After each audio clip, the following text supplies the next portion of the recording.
Welcome to Tailboard Talk with Chris Rasmussen, Craig Nelson, and Jeff Wallen.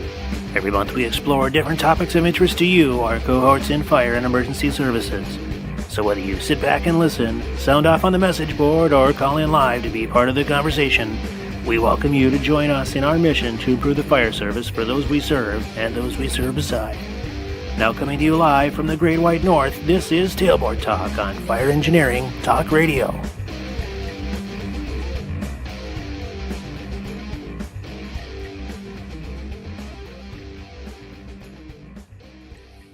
Hey, welcome to Tailboard Talk for Friday, September 19th. This is Jeff. This is Craig. And Chris.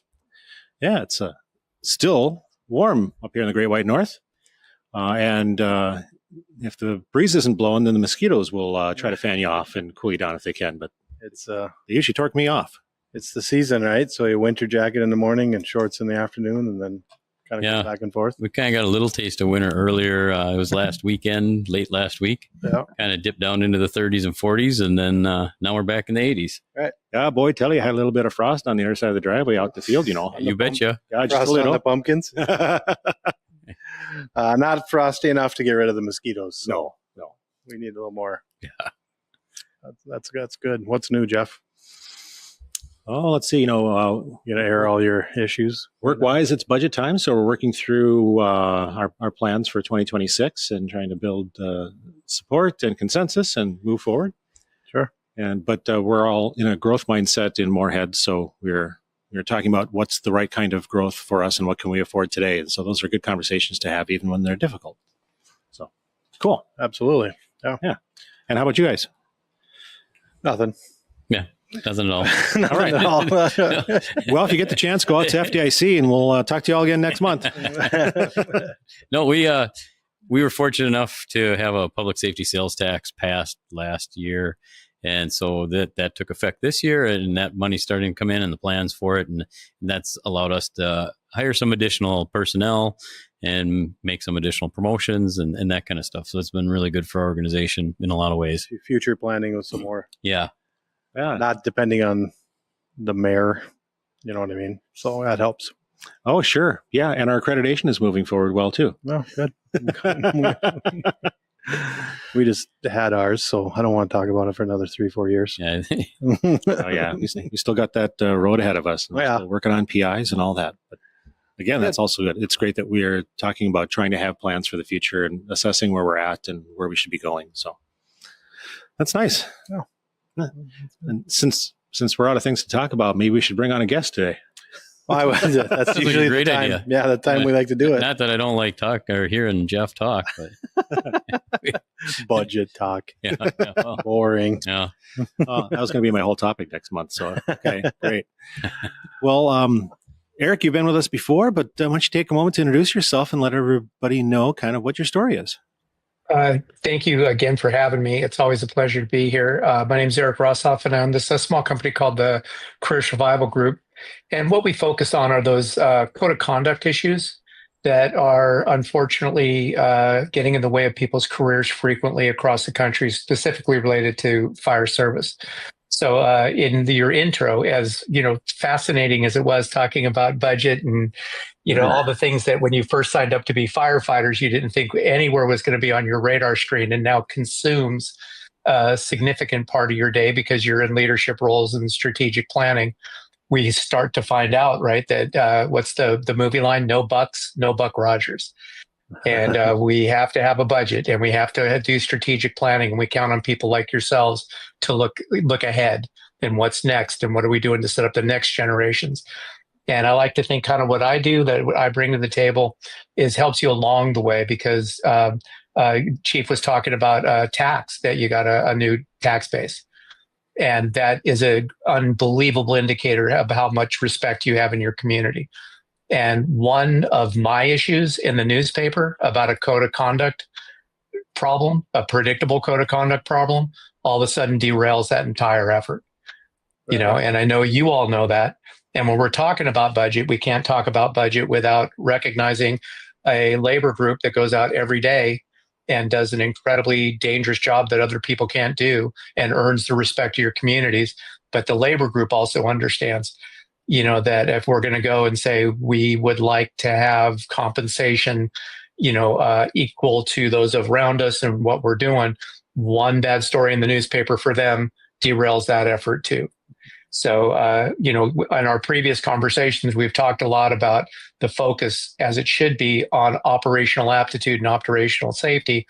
I drop in from time to time to remind everyone that the biggest risk to a career is a code of conduct violation. As a matter of fact, more firefighters are fired every year for predictable code of conduct violations than are killed in the line of duty or suffer career-ending injuries combined.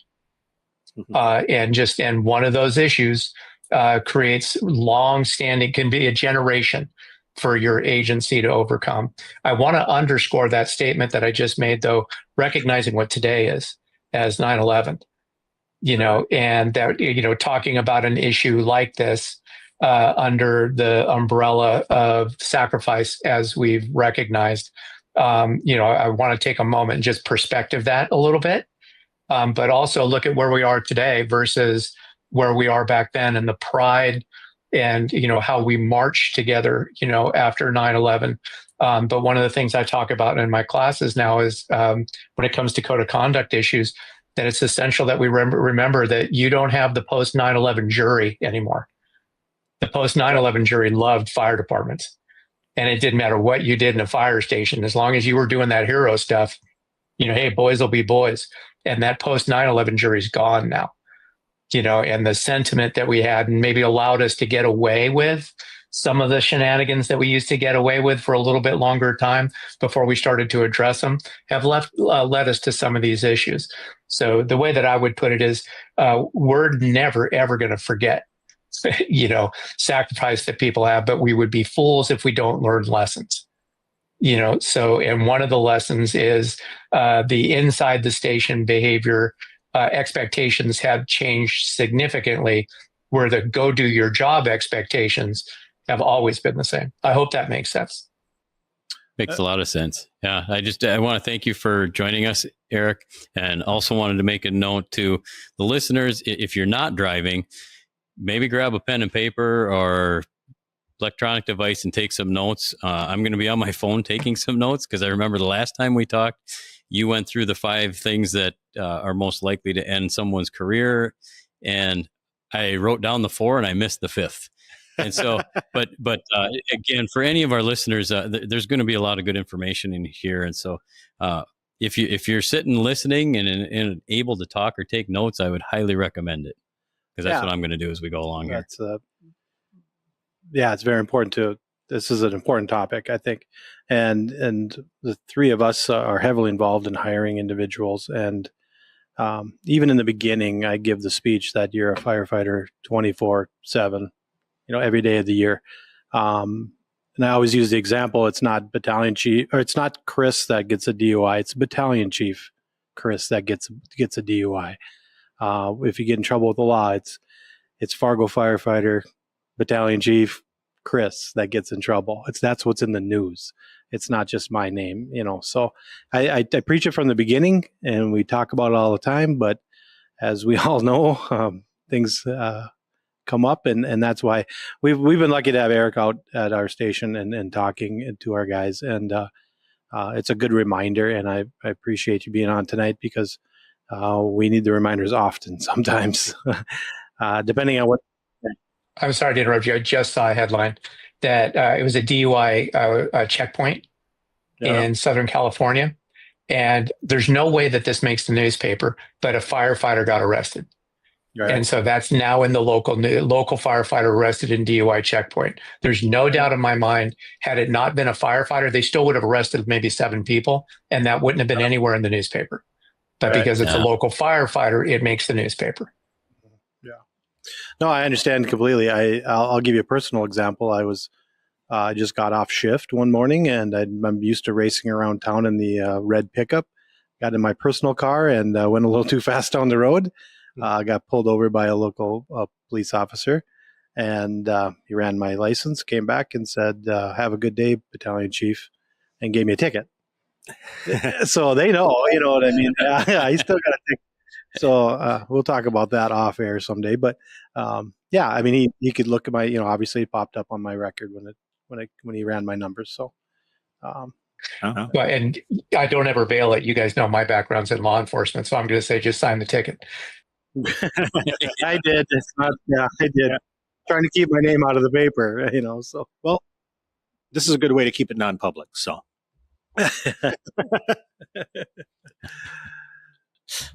yeah, I mean, we've had a couple of agenda items. We can go ahead and run through those. But the biggest question I had when I heard you were coming on the show is, has it gotten any better?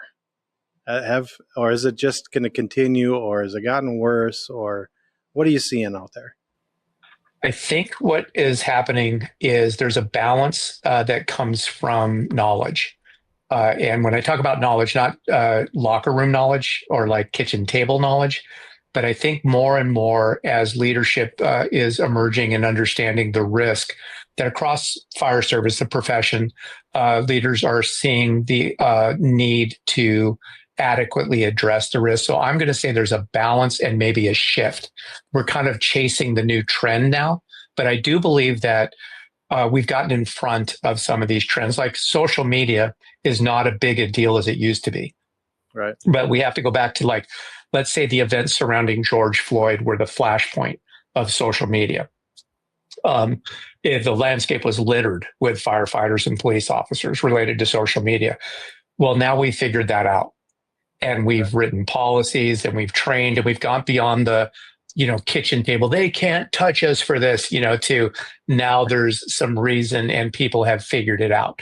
It took a little bit too long for us to get there, but that's kind of the nature of our beast. And now we're just now there's some like shifts. There was recently a case out of the 8th District Court of Appeals, Federal Court of Appeals, that sent a case back to the lower court that had upheld the termination of a firefighter for a social media post. And they said that the trial court had erred in upholding that termination. And not going too deep into the weeds on the story. Actually, we've talked about Kurt Verone in the past, I think, when I've been here. This case is on his blog where I get most of my information too. But what I read about when going through those is there's a headline out there that basically reads 8th Circuit Court of Appeals overturns termination for social media. And unfortunately, the less knowledgeable person might look at that and say, oh, ollie oxen, free. So it's important for us to make sure that we talk about the nuance in that case that has very specific facts. And remember that social media still is very dangerous for firefighter careers, overwhelmingly. To answer your question, it's less dangerous, though, because more firefighters understand it. Right. But also, it's I think on management side, it's important for fire chiefs, HR professionals, attorneys representing agencies to recognize that just because there's a social media post that's concerning is not an automatic road to termination. Every case is unique and needs its own merits and articulable facts that will establish whether or not there's enough of a disruption to public trust or organizational consistency to actually take some type of punitive action. I think on management side, we fell into this thing saying, oh, fire them. And unfortunately on the other side, we say, oh, we have a First Amendment, they can't touch us. Neither one of those things is true. We get back to the basics and say, what is going on here and what is the impact to the community and to the agency? Sure. Oh. That's good. Yeah. I mean, I think we're still seeing it, not necessarily in the fire service, but, the events that happened recently, some news broadcasters have been fired, commenters, social media lit up. Some obviously inappropriate comments of certain things, and it's going to cost some people their jobs. Even at sporting events, as we've seen, or Coldplay concerts, it's out there. We have to remember that. So all the time, everywhere we go on calls, I see the cell phones up in the air. Yeah, it's all being recorded. Those things, yeah.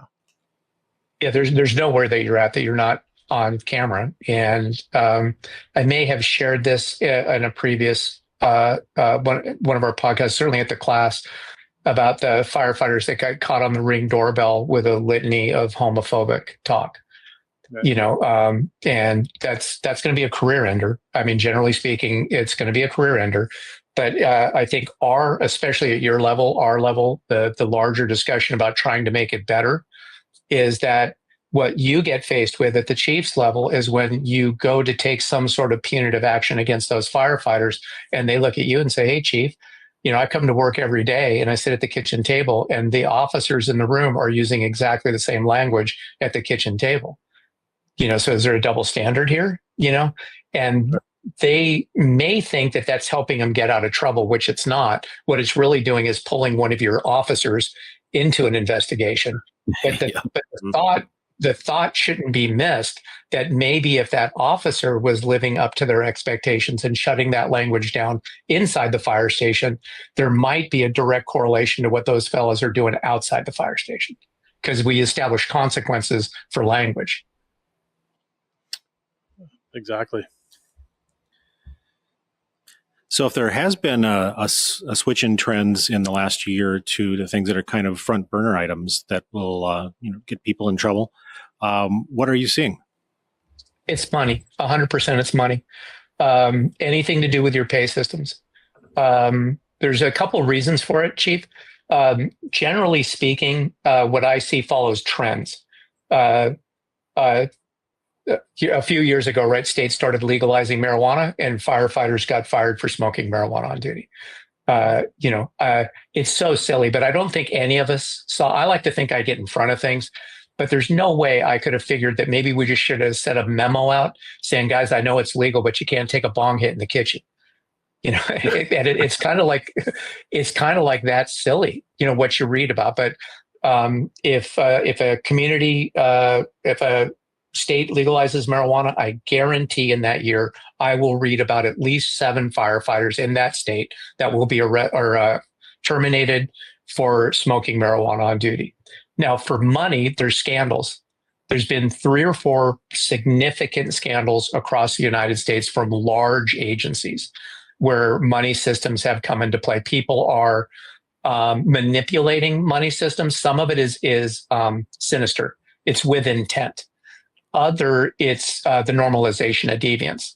Oh, we always put in for 6 hours, even though we only work 2, type of a thing. It's just the way that because where does a new firefighter learn about overtime or like shift trades is from the kitchen table. Right. If I could try to paint a little picture for you, think of it, there's a taxpayer dollar, just picture a taxpayer dollar. And that taxpayer dollar is going to go into your employee's pocket. That's how this all works. But because you're a 24/7, 365 operation, there's a very, very specific route that taxpayer dollar must take for it to be legit. The first stop from the taxpayer to your firefighter, the first stop it makes is your contract, your MOU. You get this much money for doing these things. Now, again, 24/7, 365, you have to have bodies in seats. So now you have policies and procedures for how to make that happen when a firefighter is absent for any reason. Move ups, shift trades, force hires, whatever it might be. A lot of agencies use some sort of tracking like telestaff or, one of those types of systems. As an officer, I refer to that as a police officer. I refer to that as an ATM for firefighters. Another one of those little scams you guys got worked out where you put in a pin and it spits money at you because you're firefighters. So it goes from the taxpayer to your MOU, to the policy, to the firefighter's pocket. We're good. When I read about it, and it's the number one thing I'm reading about, somebody circumvented that practice. We took out the middleman someplace. Or you have people that have access to company credit cards and they're filling up their truck with city gas, and they'll rationalize it, type of thing, saying, "Oh, I have to use my truck for some duty stuff so every second time I fill it up, I'm just going to go over here." They don't ask you, and it's not in the policy anywhere, but they have rationalized it in their head that it's okay to do it. I think a lot of those, it's that one slippery slope moment where they did it and nobody noticed, and they go, "Oh." And then it starts, and then all of a sudden, I'm not coming to work every day thinking I'm stealing everything. I go, well, there's systems, there's audits, and nobody's ever told me I can't do this, so it must be okay. And now all of a sudden we're $25,000 or $30,000 into it, when somebody finally does catch it. So I would say along these ways that sometimes years ago when you were younger in your careers, and I bet the three of you have either heard of anecdotes or maybe your agencies have been through something where somebody has inappropriately or without permission accessed some sort of funding. And back in the day, we would handle that internally, that there would be some sort of an administrative investigation and then there'd be some punishment, reimbursement. Hardly ever years ago was there any law enforcement involvement unless it got to a certain threshold. Well, today, because of the scandals, you are compelled to bring in local law enforcement because it's taxpayer dollars, right? And if anything less than you bringing in law enforcement looks like you're trying to cover up a crime, and you can't be involved in that. Now, when the cops get involved, it's a totally different situation. And remember, it's taxpayer dollars, so it's federal. If there's any, and if I don't mean to, I swear I don't want to scare people, but this is it's just bizarre, and it's true. Most firefighters today, most modern firefighters are having their paychecks electronically deposited. Yep. If a firefighter electronically deposits a paycheck that they know has unearned compensation on it, every time that happens, that's one count of federal wire fraud. Every one count of federal wire fraud is 18 months must do in federal prison. So it's not funny anymore. Guys are saying, wow. Give me my paper check. I don't want it to go back. I don't want it to be electronically deposited. So cash would be okay. To answer your question, Chief, the money is the issue. I can't stress this enough. So what I'm going to say is, we, like anything else you do operationally, to get to success, set clear expectations, model the expectations, train to those expectations. And please, please, please audit those expectations. Not to catch somebody doing something wrong, but you don't want that slippery slope moment. That, if somebody just did make a mistake, a legitimate mistake, that we catch it quickly and correct it, no harm done. Right. But the longer it goes, the less chance we have just to correct a mistake before it starts looking like complicit behavior. So anywhere there's money, foundation money, do you have something, where people are donating to a certain cause? Who's in charge of that money? There's a PayPal account out here. There's a Venmo account out there, but it's all kind of under the umbrella of the fire department or your labor group. You saw the thing after the big fires here, right? Where LA City Labor Group, $800,000, gone, that they can't account for. Somebody's got to see that coming, because where there's money, there's trouble. So we want, especially, as always, you guys have heard me speak.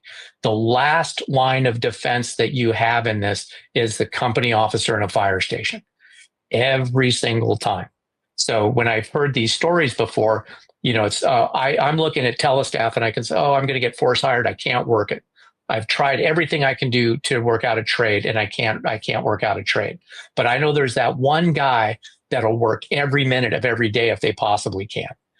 Right? He doesn't want to trade with me because he wants to get hired. So I tell that guy, I'll give you $500 out of my pocket, $1,000 out of my pocket to cover this shift. And the guy says, $1,000 off the books, man, that's great. So I show up to work, or that guy shows up to work instead of me. Well, on the sheet, it says I'm supposed to be there. So the captain looks, hey, what are you doing? Oh, hey, me and Eric got a little thing worked out, a little side hustle. We're good. Unfortunately, I've read, well, some captains will just let that happen and they don't reconcile it, type of thing. Well, now follow that taxpayer dollar, right? I'm at home and I'm making my paycheck. Right. So that's unearned compensation right there. And that one guy that took the $1,000, he hasn't done that just once. He's done that maybe 10 times during the year. That's $10,000 of unclaimed compensation.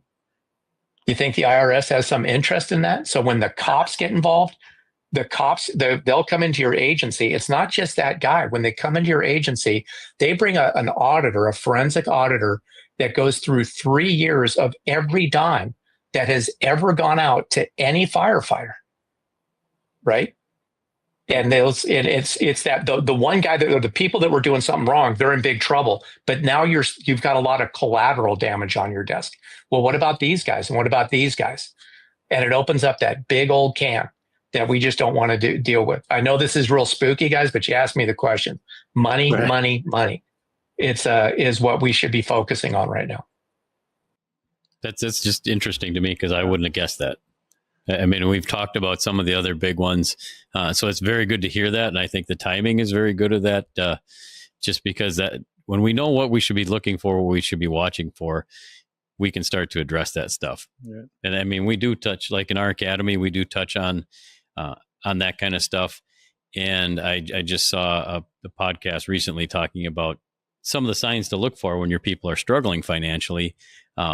And those would be, in some cases, precursors to people then doing these things, I think. And so if we can educate them on how to save for retirement and what their pension is and how to budget and help them with those things, it maybe keeps them on the right course too. I'm so glad you brought that up. I think one of the things that we do address is our folks do run into financial hardships, for many different reasons. And I think having some executive level reach out to your local financial institutions, your credit union, whatever, and say, hey, listen, do you have some type of a program where if one of our guys really starts to fall into some issue, and like we'll back him to a certain extent, because we want to tell them, listen, we're telling you have to stay in the parameters related to all our money systems because you have to, but we also recognize that times are tough and things that come up. So we've set up, it's almost like an EAP, right, for financial issues. And you take some of that stress off, where you say, I don't want you to start looking at it thinking, man, I can manipulate a system because I've got a safety valve over here for you. It's not going to be a lot, but it'll get you through the day. Type of a thing where I'm giving you some sort of event, somewhere you can go versus start to try to formulate a plan that you think I can get away with this that nobody ever gets away with. Fellas, forgive me. Did I share the story about the guys that went and got the college degree under false pretenses? No, I don't think so. No. Let me do this, and then I'll get off of this issue. There's actually a law enforcement story, so you guys will think it's funny. But there's a police department that, but you can see this happening anywhere.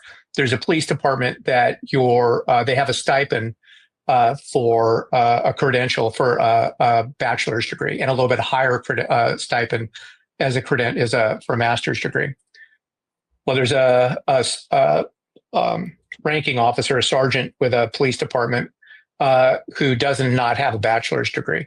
So he gets a hold of a guy that lives down the street from him and tells this guy, I'll pay you to pretend you're me and go to college virtually and get this bachelor's degree for me. So the sergeant never does any schoolwork, never does anything. The kid sets himself up as acting as the sergeant, and he actually is able to acquire a bachelor's degree for the sergeant. The sergeant presents that degree and is now getting the stipend. The sergeant then commits the second deadly sin is he tells a buddy about it. And the buddy goes, this is great. So the buddy hires the kid to do it, and then a third guy hires the kid to do it. So now there's 3 bachelor's degrees that are out there. It finally gets exposed because nobody can keep a secret. And these guys are all now competing to get to a promotion. And one of the guys that it's competing against them that has a legitimate bachelor's degree and has heard the rumor blows the whistle and says, but their bachelor's degrees are baloney. So the agency goes, what do you mean they're baloney? So they paid a kid down the street. They start an internal investigation that just starts talking to the kid who's scared to death and believes, he goes, yes, I did that. Well, now they hand this over to the feds because for a few years, these guys have been depositing paychecks that they know has money on it that wasn't earned. All of them got indicted, not just fired. They all got, including the kid, for conspiracy to commit wire fraud. So if we think it's funny, how many times have we heard this? Oh, it's just taxpayer money. And at the end of the day, I know you guys know this. It's pennies. It's pennies. Right. You know, when we're talking about it, but you can see somebody sitting at a kitchen table going, "Hey, this is a good idea," laughing about it. And now they're in a chow line someplace in a penitentiary.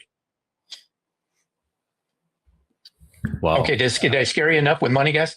You guys need to make a phone call? Get anything? It's good to hear those stories because that's what helps keep people on the straight and narrow too. Right. So, no, it's sobering, but important to hear. Right.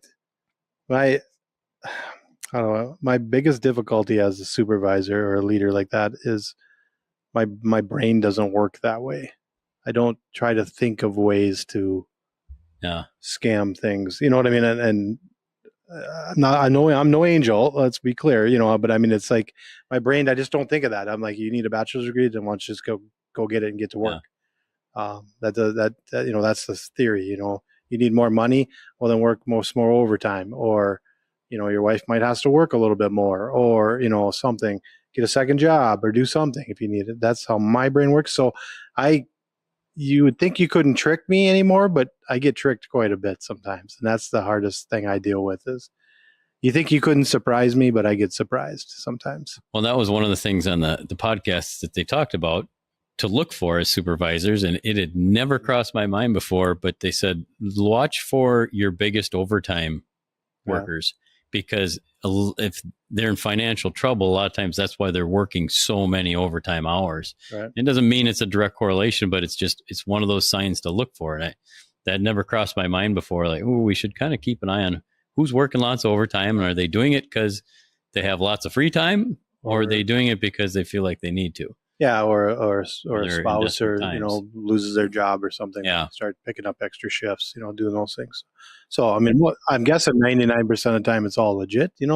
But when you tell these stories, it's makes you wonder. There's two things I think that go on here. The nature of the beast of who you are. We have to default to confidence and trust in the people around us. Right. We're on the honor system.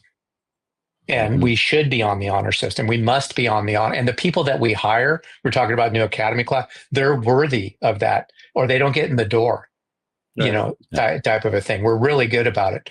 However, this is easy for you guys to answer, but you're not the same firefighter today as when you started on the job.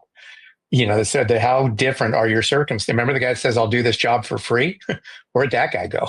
So but circumstances change and challenges change, but we still maintain that honor system. I sincerely don't believe that someone would come to work and steal from us. Right. I don't want to believe that. So I think what we do, and I think we're right almost all the time, but there are indicators, type of a thing that we look for, that those little risk indicators that we look for, that here's our median overtime. If we take the entire agency, and I've got maybe a 3% that are really kind of in that area. And then we develop some sort of strategy for how to kind of look at that. And then there's also just some factors. If we go through those lulls in hiring and we're just force hiring people altogether, we're working them to death. There's no way around it. And that's when guys start manipulating those trade systems, and they take it upon themselves, to work out trades and such. Those are all executive level lenses to look for those risks and remind folks about, here are some things that we can do with, I want to just stay focused on, these are the rules. Now, if someone can come to you and say, under these circumstances, these rules don't work because we're in extraordinary circumstances, then you have the ability to visit and say, maybe we want to just, for a certain amount of time, ease up on some of these restrictions. When the rule was written, everything was great. But under these circumstances, this rule is very difficult for our guys to stay in. So maybe we give them a little bit of latitude. But that's an executive level decision to make. The key is to look for the stressor, to be able to make that and open those lines of communication that people feel good that they can come to you and say, it's tough to stay in this box right now based on these circumstances, and they feel comfortable that they can come to you without just getting shut down and say, hey, those are the rules, follow them.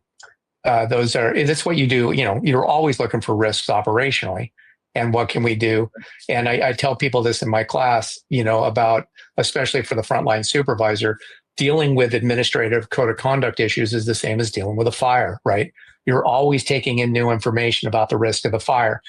You're never mad at the fire. You don't attack the fire emotionally. You take in information and you make decisions based on training that you've had. But even that, from time to time, your officers are going to be outside the expectation of your training responding to a fire. And what I tell them is that's okay. You guys expect them to do that as long as they know you're going to ask them the question.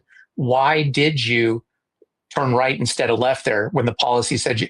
And if they have a reason, they can articulate a reason why they did it, we're good. You expect them to be, nimble and be able to make those. But in these circumstances, Chief, going back to what you said about, I'm not looking for that. I have confidence. I don't think anybody would do that. Then it means we're actually kind of a little bit maybe blurry in seeing the risk. Right.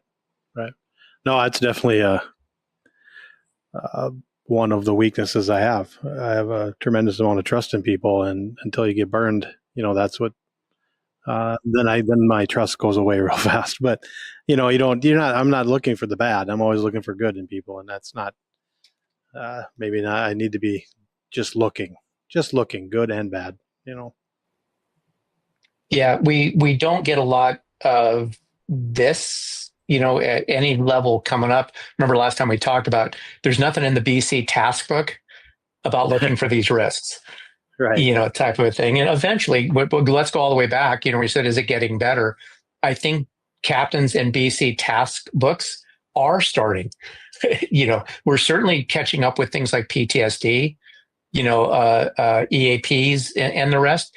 Those are, I'm going to guess, fellas, right? This is a relatively new part of a task book. Right. Of understanding those services that are out there. The next group, as we continue to go through, will be some of these other indicators about what's my workplace environment look like. What money and equipment do I control right now? Right. I was recently in a very, very large place in the desert, and a guy was going through a divorce, and his wife calls up the fire chief and says, "Hey, listen, he beat feet. What do you want me to do with all this fire department stuff?" And the fire chief goes, "What do you mean fire department stuff?" So he goes, "Oh, he's got a ton of fire department stuff out here." So the chief and a battalion chief, they get in like a Suburban, they go out there. This guy lives way out in the desert. So they get there, and the chief says it looks like a fire department warehouse that this guy's built at his house. It's filled with like chainsaws and ladders and rope and all kinds of stuff. And he says it just looks like a warehouse. And they finally get the guy to bring in and go, "Hey, what's going on?" He goes, "Oh, hey, chief, I'm a firefighter 24/7. I'm right out here in the boondocks, so I have to equip myself and have all this stuff out here, just in case." And he was able to come back and said, for most of the things that he had out there, he had authorization from various captains that he worked for to take it. But what was happening was one captain didn't know another captain had already told him, why do you need 3 chainsaws? At the end of the day, because he was just captain shopping to get stuff that he wanted. A lot of the stuff was unaccounted for, but some of the stuff, the guy says, "Yeah, I told him he could take it." Because that trust factor, why would the other guy says, "Yeah, I can use an extra whatever. I'm out there. Do you mind if I take an IV kit or something like that?" Well, he's got like an OR, in his garage out there with medical supplies. Yeah, that's a scary thought, I guess. You think you have checks and balances in place to catch those things, and I think for the most part we do, but do we? You know what I mean? That's the question. Is it enough sometimes? And then sometimes those checks and balances, even like equipment check, daily checks, that's just a button. They just press, "Yep, it's here." It could be gone for a long time.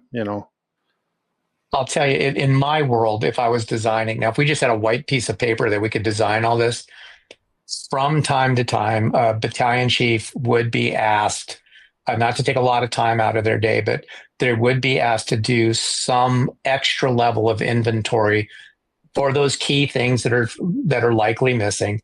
to go, here's the sheet of stuff that we have taken in. Here's the sheet of stuff that has gone out. Now I want you to go to this station and reconcile that. It says we took in, we delivered 75 units. It looks like, 15 units went out, but you only have 25 units at the station. So I've got, an unresolved amount of units out there. Again, I'm not trying to catch anybody doing anything wrong. Right. What I want people to know is I'm going to come look. Yeah. Right. That definitely sounds more like a division chief level stuff. That's not battalion chief level stuff. Yeah. Now it's your turn to kick it up the chain. Well, we all know who's ultimately responsible. Trust me. At the end of the day. Right, chief. Yeah. I think that should be the mayor's issue.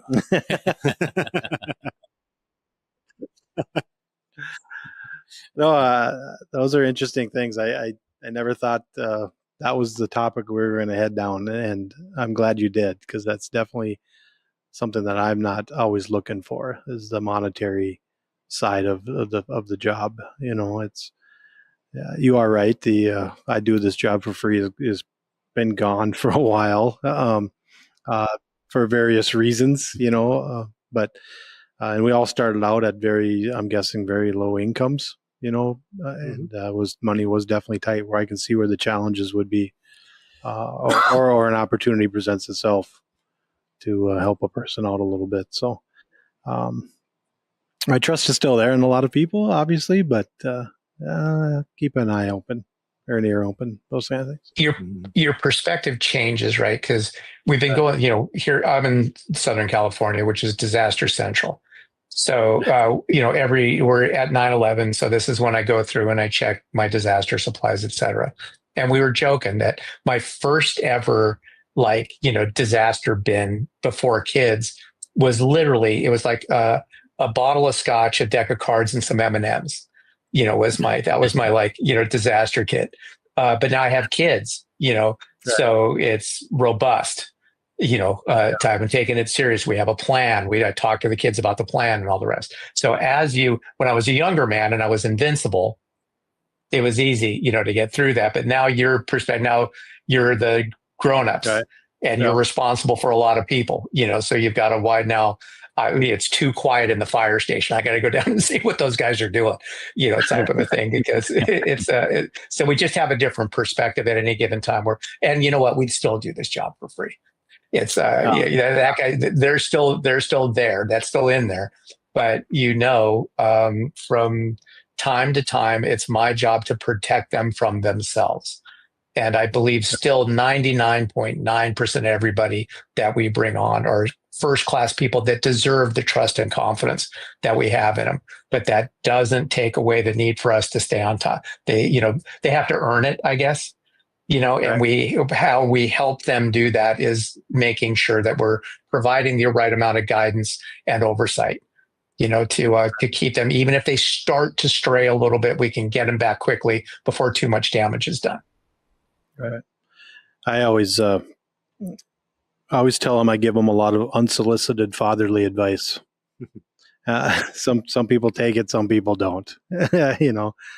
Sometimes it's none of my business, but I get involved. But just try to give them some advice because of the lessons, hard lessons I've learned or good lessons I've learned. I try to pass those on. So that is the most important thing. And then having the supervisor levels, keeping an eye on things and not, it's difficult. We all know that we live in the fire station with these, firefighters and your family. And when one gets in trouble, you want to try to help. And sometimes that help you trying to cover things up or, try to do those things. And then all of a sudden everybody's in trouble or it doesn't do any good or it happens again, like you mentioned it, before. So I think those are important reminders, like say earlier, the reminders are always good. Yeah, I believe that there's a part of this that having that plan, just what you just mentioned, Chief, have a plan for when something does go off script, because it's going to happen. At a fire, you work the hardest on the off script stuff. If it stays on script, our guys are pretty well for it. But what you really are working on is developing that near miss off script, some sort of an instinct to be able to recognize and respond to it. So, and you start to tabletop it, you work on it. So an officer, a company officer, getting up in the morning and heading to work is actually engage their brain in their off script, you hope, their off script potential operational things, getting ready for it.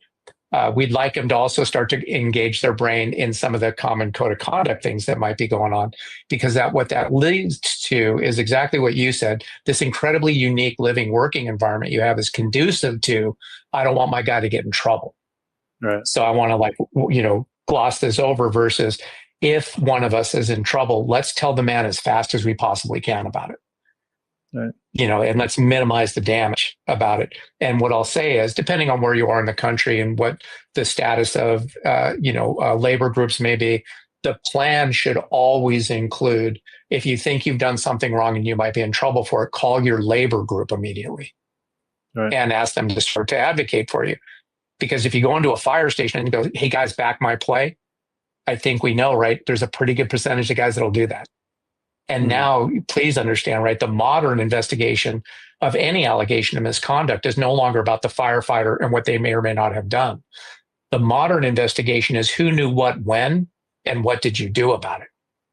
Right. And the modern investigation almost always has like audio or video to it. So there's no guesswork.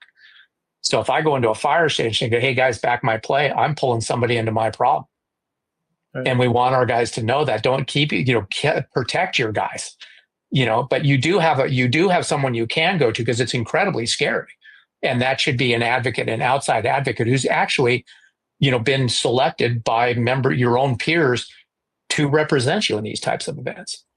Right. So that plan is when we do something that we think we're in trouble for, call your labor group immediately. Hopefully your labor group won't say, go lie. You hope. Yeah, absolutely. Craig mentioned about taking notes earlier. What was you wanted to take notes on? You missed something? Well, last time you mentioned the 5 most common things that will end a firefighter's career, I think is what it was, or something very similar to that. And I remember I got 4 of them, and then I wrote them down. I could not remember the 5th. Do you remember what the 4 are? So maybe I can just do process elimination for you. You kind of put me on the spot. Yeah, here. let's just start. I was hoping you could go right through. Well, yeah. While you're looking, media. Okay. Yes. Social media, money. We talked about narcotics, and when I talk about narcotics, if you'll remember, that's our folks get addicted to pain meds and then get caught stealing from the agency or a patient. There is lying and cover-ups that we just covered. And the frustrating thing about the lie and the cover-up is frequently the thing that they were lying or covering up about by itself was not a termination offense. Mm-hmm. That what they got fired for was the lie or the cover-up. Covered up. Yeah, and then the last one is workplace environment stuff. Okay. Claims of hostile work environment. There's another one that's kind of couched, and that is on-duty sex, on-duty drug use, on-duty drinking. I put that into what I call all of this stuff is disrespecting the badge or disrespecting the workplace. Sure. That's on-duty sex, on-duty drug use, on-duty drinking, or claims of workplace hostility, harassment, or discrimination. Okay. You, at your level, any officer, the claims of workplace harassment, hostility, discrimination, 100% the most dangerous thing for your career. And as you all know, you're not there when it's happening, and it's still going to impact your careers. Right. It's that flashpoint 100% belongs to the company officer in a fire station. Good. So if there was, did you get them all this time, Chief? I did. Thank you. So if there was one greater message or a rundown you'd want to leave with everybody as we kind of wrap things up for tonight, what would that be? I would tell you, Chief, this. I'm going to go to the workplace just a little bit because I think we're in this again. We're always in a state of, things are changing and moving. And it's tough to kind of pinpoint one thing related to the workplace. I think you see a little bit of an indication, not much, but you hear a little bit of chatter that maybe with the new Supreme Court and, a new administration, that maybe some of the workplace stuff is not going to be as like what might be considered as tight as it was, that there's a little bit of latitude. What I would say is I think this is a good time for our community partners in like HR, city attorney, labor group to really kind of define what would be considered a small fire inside a fire station related to a workplace environment issue. The reason I bring that up is I think that we've handcuffed your officers because we've made your officers over a period of time believe that anytime anyone ever says anything inappropriate inside a fire station, it's harassment or it's hostility. And I'll tell you that I believe, and I think if we reach into it if we dig into it a little bit deeper, we'll find out that that's just not true.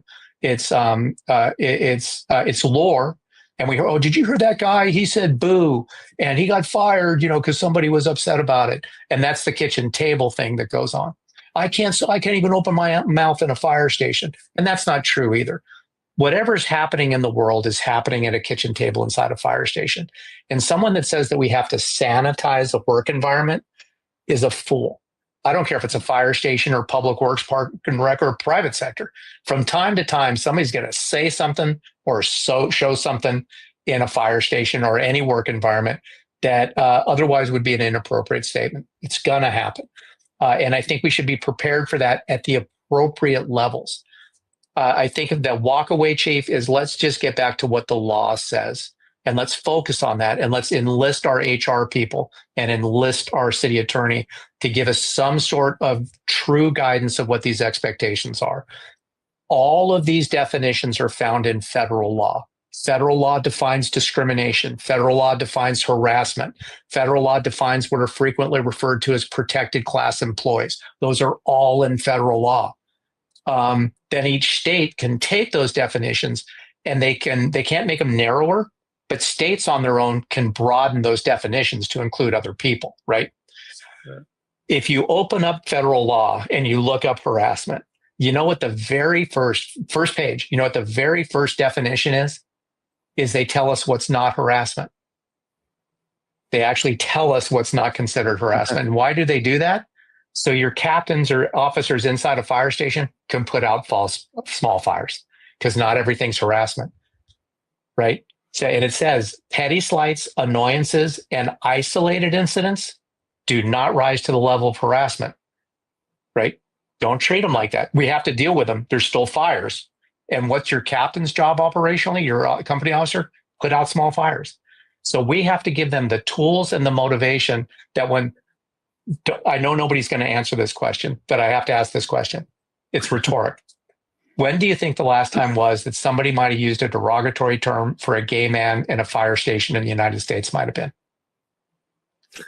And the reason I say don't answer this question was the first time I ever asked this question, I was at a state chiefs conference. There must have been close to 200 people in the room. And I said, hey, chiefs, when do you think the last time was somebody used a derogatory term for a gay man in a fire station? Before the words were out of my mouth, a chief sitting in the front stood up, turned around, looked at the crowd and goes, hey, everybody. And he pointed at the guy sitting next to him. He goes, Bob's a boop. And he let go with the word. He let go with the word. Ooh. Right? Yeah. Right. And I lost that room. It was a Chiefs conference. I lost that room for like 10 minutes, like a kindergarten classroom. People were out of their minds, right? Well, therein lies our problem. This guy, I don't know this guy. I don't think he's a homophobe.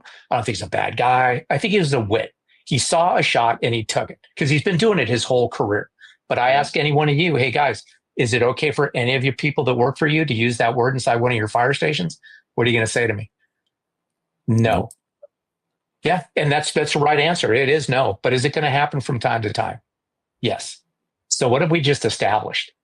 We have to give our folks tools to put out small fires that we know are going to happen. And we have to give them the motivation to do it. So that's where we tell the captain, what I tell them is, and I take a little heat sometimes from HR people, but you heard me say protected class. And if I was to ask you guys, you'd muddle through it. What are protected class employees? But what I tell people is protected class, especially for your company officer, protected class is a trap. It's a trap. Because if we start to filter things through protected classes, we don't act. Somebody says a word and we look around and go, well, there's no protected class here. It's okay. Or they'll say the protected class was the one that used the word, and it's okay. The definition that we have to focus on in federal law is it says, remember, severe, unwanted. If a guy comes into a fire station and says, hey, you guys look like a bunch of boops today, and he throws out that word, petty slight, annoyance, isolated incident, trash can fire. Where we get in trouble is the very next page of federal law that actually defines what harassment is. And it says it has to be severe, like somebody goes on a hate-based rant. I hate you because or they're looking at TV. Get rid of all those effing, and they really lay into it, severe. The next one is unwanted. Somebody comes up to you and says, that word, that thing offended me. I don't want you to do it.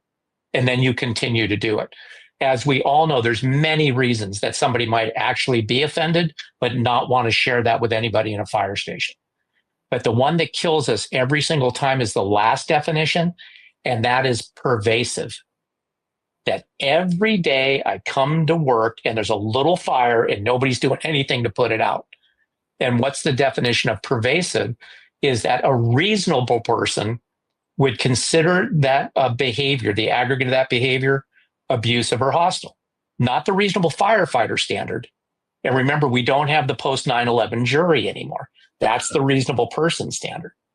So that's what we have to show our captains is put out your small fires, that it doesn't matter, that their reflex response to a potentially dangerous workplace environment issue has to be solely based on language and display.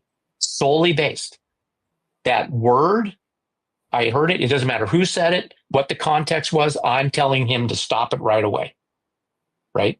Because I can't let it become pervasive.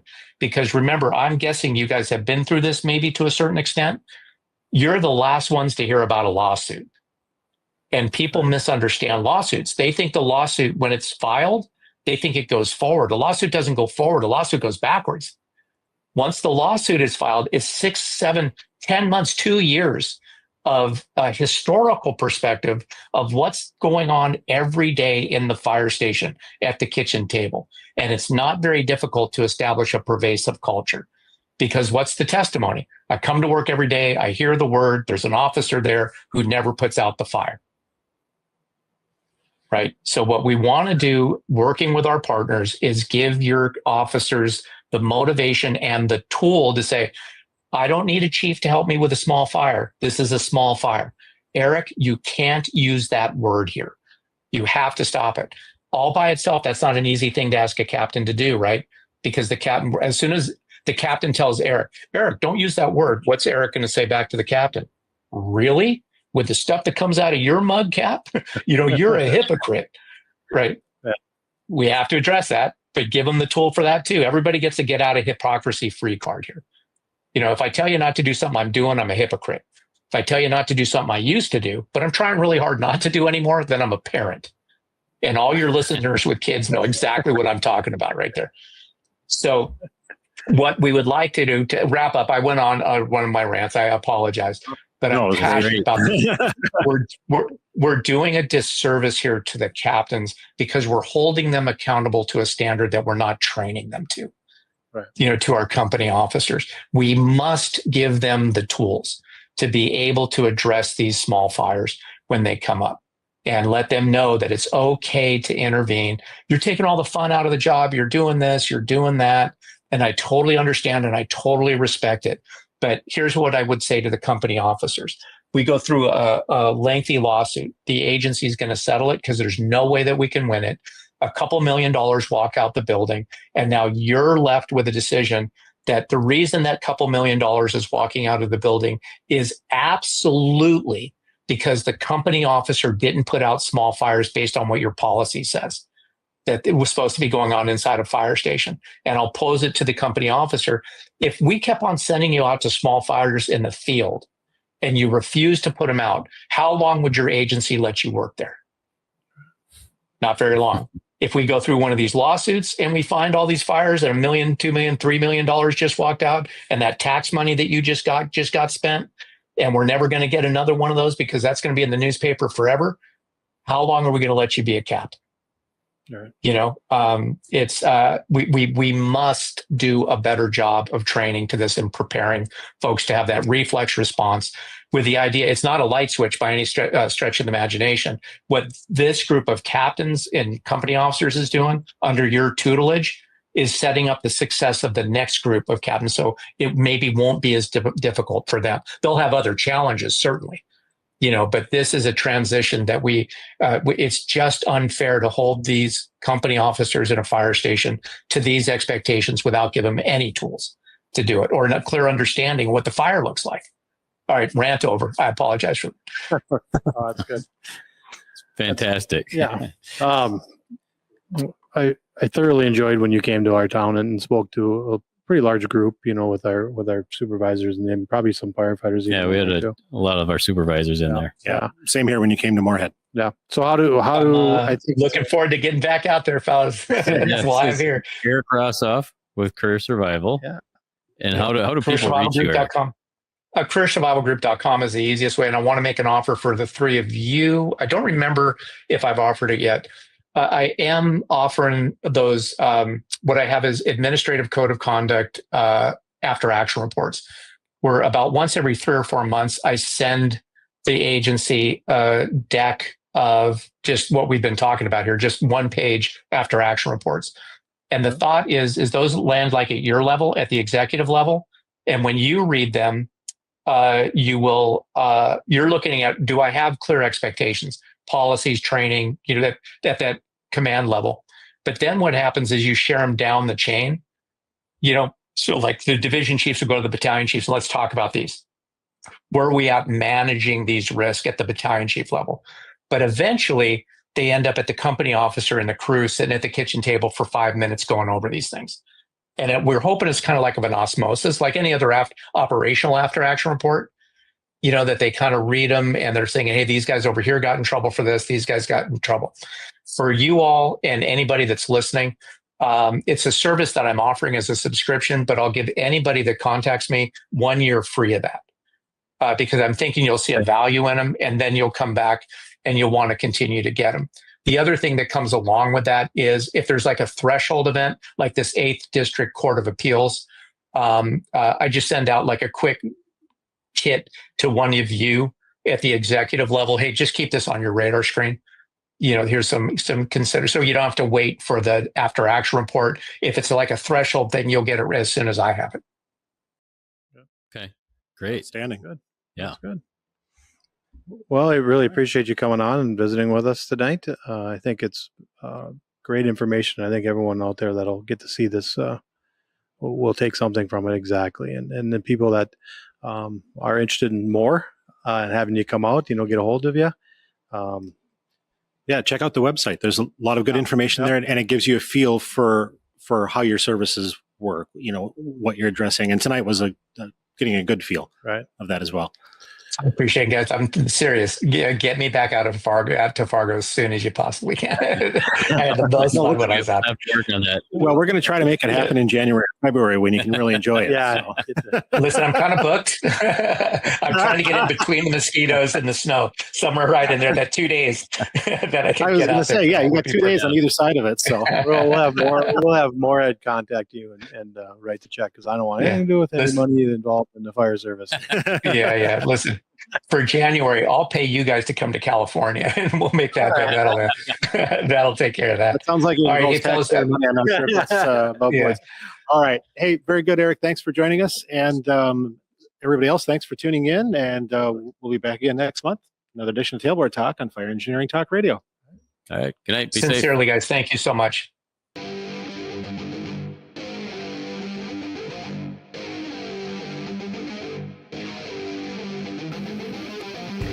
Welcome to Tailboard Talk with Chris Rasmussen, Craig Nelson, and Jeff Wallen. Every month we explore different topics of interest to you, our cohorts in fire and emergency services. So whether you sit back and listen, sound off on the message board, or call in live to be part of the conversation, we welcome you to join us in our mission to improve the fire service for those we serve and those we serve beside. Now coming to you live from the Great White North, this is Tailboard Talk on Fire Engineering Talk Radio.